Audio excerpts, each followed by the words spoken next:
Si tu devais me citer une scientifique connue, je suis quasi sûre que tu me citerais Marie Curie. Mais pourquoi? Eh bien, on peut revenir d'abord à ce qu'elle a fait. Elle a travaillé sur la radioactivité, elle a même eu 2 prix Nobel pour ses découvertes, et ça a permis des grandes avancées en sciences, surtout en médecine. Et par exemple, grâce à elle, on peut maintenant utiliser les rayons X. Elle est partie performer les premiers rayons X lors de la Première Guerre mondiale. Et ça a eu un grand impact parce que, par exemple, vous pouvez scanner le corps de quelqu'un et directement voir les morceaux d'obus, ce qui permet du coup d'éviter des amputations ou des trucs non nécessaire et de cibler directement là où il y a un impact. Mais pourquoi est-ce qu'on la connaît? C'est vrai que les femmes ont souvent été invisibilisées en sciences et elle n'aura pas été, c'est en partie grâce à son mari Pierre.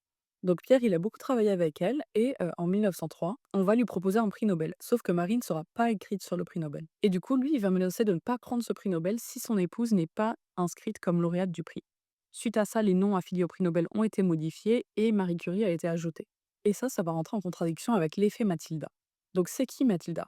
Mathilda Joslyn Gage, c'est une écrivaine. Elle va écrire Woman as Inventor, qu'on peut traduire comme les femmes en tant qu'inventeurs. Et là-dedans, elle va parler de comment les femmes ont été invisibilisées en sciences.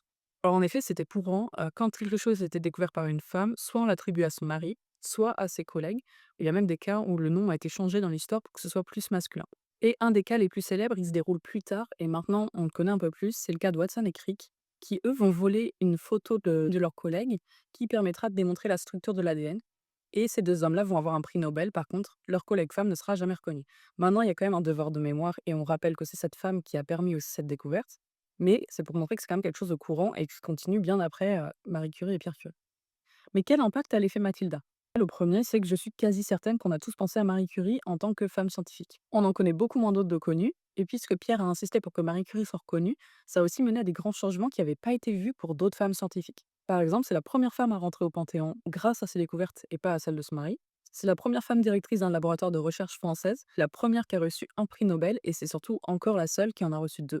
Cet effet Mathilda, il est applicable aux femmes, mais il est aussi applicable à d'autres minorités, d'où l'importance de réaliser une science inclusive.